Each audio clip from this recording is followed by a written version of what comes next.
Yemen से आए हुए एक वफ्द ने रसूलुल्लाह सल्लल्लाहु अलैहि वसल्लम से कहा, हम आपके पास दीन की समझ और इब्तिदाए खलक के बारे में पूछने के लिए आए हैं, ये कि सबसे पहले क्या चीज थी? आपने फरमाया, अल्लाह था, उससे पहले कोई चीज न थी, उसका अर्श पानी पर था, फिर उसने लौहे महफूज पर हर चीज लिख दी और आसमान और जमीन को पैदा किया। यानी इब्तिदा में पानी पर अर्श की तख्लीक हुई, फिर कलम की पैदाइश हुई, उसने सब कुछ लिख दिया। उलमाए किराम का बयान है, कलम के फौरन बाद लौहे महफूज को पैदा किया गया। चुनाचे कलम ने लौहे महफूज में हर चीज लिख दी। इसके बाद कायनात की बाकी मखलूकात और आसमान और जमीन की पैदाइश मारज़ वजूद में आती गई। अशिया की पैदाइश वाली तरतीब में उलमाए किराम के कई अक़वाल हैं और हमने आपके सामने जमहूर उलमा और फुक़हा की पसंदीदा और राजिह तरतीब पेश की है। आसमान और जमीन की मखलूकात की तरतीब क्या है, इस बारे में इमाम मुस्लिम रहमतुल्लाह अलैह ने सय्यदिना अबू हुरैरा रज़ी अल्लाहु अन्हु की रिवायत पेश की है। वो कहते हैं, नबी अकरम सल्लल्लाहु अलैहि वसल्लम ने मेरा हाथ पकड़ा और फरमाया, अल्लाह ताला ने हफ्ते के दिन मिट्टी को पैदा किया, इतवार के दिन जमीन में पहाड़, पीर के दिन दरख्त, मंगल के दिन तकालीफ, मसाइब, जरासीम और बीमारियां, बुध के दिन नूर को, जुमेरात के दिन जमीन में चौपायों को फैला दिया और तमाम मखलूकात में जुमे के दिन की आखिरी घड़ियों यानी असर से रात के दरमियान में आदम अलैहिस्सलाम को पैदा किया। मतलब ये कि इब्तिदाए आफरीनश में जिन मखलूकात की तख्लीक हुई उनमें से आखिरी मखलूक इंसान था। इस हदीस में मुख्तलिफ हालात को निहायत वजाहत से बयान किया गया है। इससे बखूबी पता चल गया कि इब्तिदाई मखलूकात की तरतीब क्या थी। इनमें से आखिरी नंबर आदम अलैहिस्सलाम का था, जबकि आदम अलैहिस्सलाम नस्ल इंसानी में सबसे पहले और तमाम इंसानों के बाप हैं। इंसानों से पहले फरिश्ते और जिन पैदा हो चुके थे। साहिब अक्ल मखलूकात में सबसे पहला नंबर फरिश्तों का, दूसरा नंबर जिन्नों का और आखिरी नंबर इंसानों का है। फरिश्तों का असल ठिकाना आसमान है। अल्लाह ताला सूरत शूरा आयत 5 में फरमाते हैं, करीब है कि आसमान अपने ऊपर से फट पड़े और तमाम फरिश्ते अपने रब की तस्बीह और तहमीद बयान कर रहे हैं और जमीन वालों के लिए इस्तिग़फ़ार कर रहे हैं। खबरदार, अल्लाह ताला मुआफ करने वाला, रहमत करने वाला है। मुस्लिम शरीफ में है, सैयदा आयशा सिद्दीक़ा रज़ी अल्लाहु अन्हा से रिवायत है कि नबी अकरम सल्लल्लाहु अलैहि वसल्लम ने फरमाया, फरिश्तों को नूर से और जिन्नों को आग से पैदा किया गया और आदम को उस चीज से पैदा किया गया जो तुम्हारे लिए बयान कर दी गई, यानी मिट्टी से। फरिश्तों की तख्लीक के बाद जिनों को पैदा किया गया। जिनों को भी इंसानों से पहले पैदा किया गया था, जैसा कि अल्लाह ताला सूरतुल हिज्र आयत 27 में फरमाते हैं, वल जान्न खलक़नाहु मिन क़ब्लु मिन नारिस समूम। और इससे पहले जिन्नात को हमने लू वाली आग से पैदा किया। जिन्नात के बारे में बहुत ज्यादा आयात व अहादीस मौजूद हैं। अल्लाह ताला फरमाते हैं, खलक़ल जान्न मिन मारिजिम मिन नार।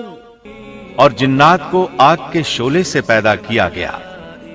मारिज आग के भड़कते शोले के किनारे को कहते हैं। गोया जिनों को आग की जड़ से नहीं बल्कि आग के शोलों के किनारे से पैदा किया गया है। कुरान मजीद में अल्लाह ताला ने इब्लीस शैतान का कौल नकल किया है, खलक़तनी मिन नार। तूने मुझे आग से पैदा किया। इसी तरह पहले भी बयान हो चुका है कि अल्लाह ने फरमाया, और इससे पहले जिन्नात को हमने लू वाली आग से पैदा किया। ये है जिन्नात की असल और बुनियाद। इब्लीस मलऊन भी जिन्नात में से है اور اس مسئلے میں کسی کو تردد اور شبہ نہیں ہونا چاہیے، اس لیے کہ قرآن مجید میں ہے إلا إبليس كان من الجن، اور ابلیس جنوں میں سے تھا۔ مطلب یہ کہ وہ فرشتوں میں سے نہیں تھا۔ حسن بصری رحمت اللہ علیہ فرماتے ہیں وہ پلک جھپکنے کے برابر بھی فرشتوں کی جنس میں داخل نہیں ہوا اور نہ ہی وہ کبھی فرشتوں میں شمار ہوا ہے، وہ جنات میں سے ہے کیونکہ اس نے خود اقرار کیا تھا۔ خلقتني من نار، اے اللہ تو نے مجھے آگ سے پیدا کیا ہے۔ اگر یہ فرشتہ ہوتا تو اس وقت کہتا اے اللہ تو نے مجھے نور سے پیدا کیا ہے، اس لیے ابلیس کا جن ہونا روز روشن کی طرح عیاں ہے۔ سیدنا عبداللہ بن عمر رضی اللہ عنہما اور سیدنا عبداللہ بن عباس رضی اللہ عنہما فرماتے ہیں آدم علیہ السلام سے 2000 سال پہلے جنات پیدا کیے گئے، وہ ہماری اس زمین پر رہائش پذیر تھے۔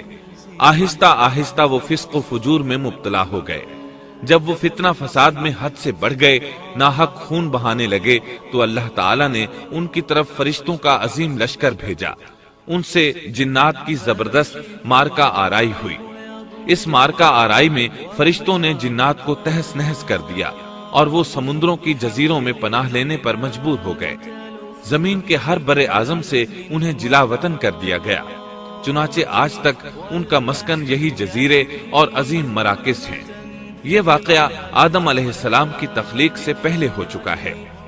احادیث مبارکہ میں ہے کہ ابلیس ملعون کا ایک تخت ہے اور وہ تمام جنات کا سردار اور حکمران ہے۔ اس کا شاہی تخت پانی پر ہے، اگرچہ اس کی متعین جگہ ہمیں معلوم نہیں۔ یہاں تک ذکر تھا سیدنا آدم علیہ السلام کی پیدائش سے پہلے کا۔ اب ہم ذکر شروع کرتے ہیں آدم علیہ السلام کا۔ اللہ تعالیٰ فرماتے ہیں اور میں نے جنوں اور انسانوں کو اپنی عبادت کے لیے پیدا کیا ہے۔ اللہ تعالیٰ نے ہمارے باپ کو کیوں پیدا فرمایا، ہمیں کیوں پیدا فرمایا؟ تاکہ ہم اس کی عبادت کریں، اگرچہ وہ عبادت کا محتاج نہیں، وہ تو بے نیاز ہے، البتہ ہم اس کے محتاج ہیں۔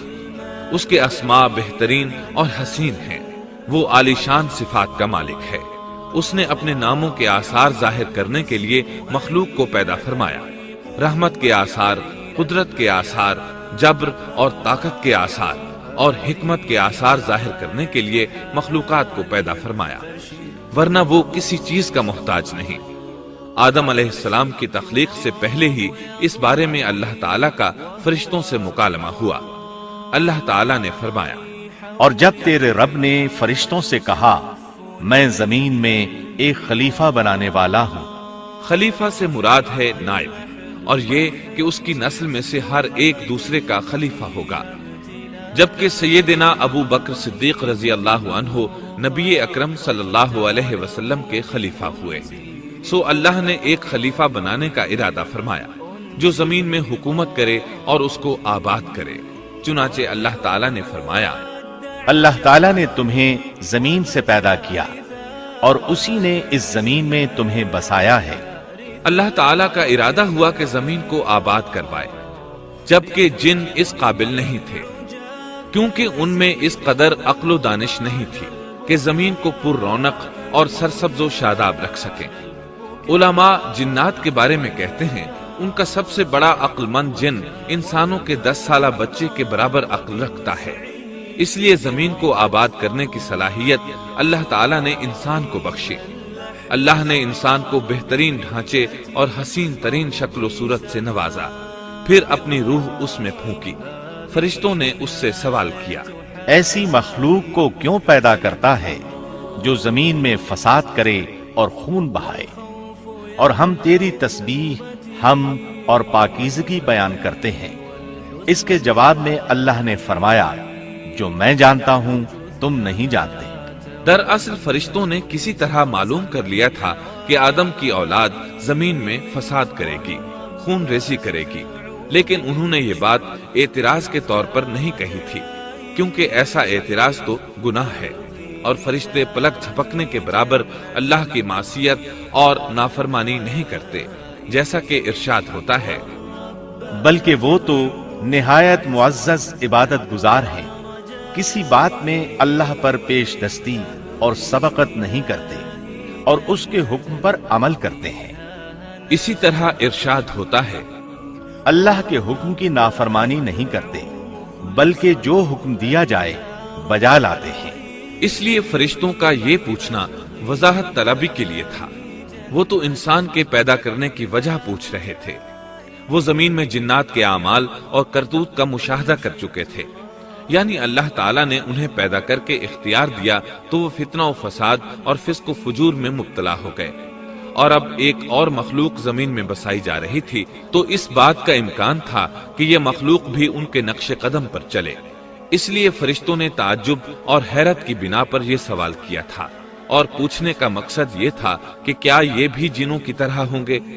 इस तरह उन्हें यह खदशा लाहिक हुआ कि शायद उनसे अल्लाह की इबादत में कोताही या कमी वाक़ हुई है, जिसकी वजह से अल्लाह को नई मखलूक पैदा करना पड़ी। इसलिए उनकी बात में यह भी था कि हम तेरी हमद और सना बयान करते हैं। बहरहाल इनके सवाल के दो मकसद थे। क्या ये जिन्नों की तरह फसाद करने वाली कौम है? क्या हमसे तेरी इबादत में कोताही हुई है?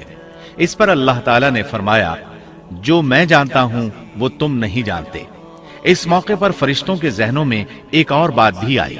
वो आपस में कहने लगे कि अल्लाह ताला जो भी मखलूक पैदा करेगा वो हमसे ज्यादा मुअज़्ज़ज़ और आलिम नहीं हो सकती। यानी जब फरिश्तों ने बाकी मखलूकात का जायजा लिया, मसलन आसमान, जमीन, पहाड़, जिन, चौपायों वगैरह का, तो उन्होंने सोचा ये हमसे ज्यादा मर्तबे वाली नहीं है, लिहाजा ये मखलूक भी पैदा हो रही है तो ये हमसे ज्यादा मर्तबा नहीं रखती।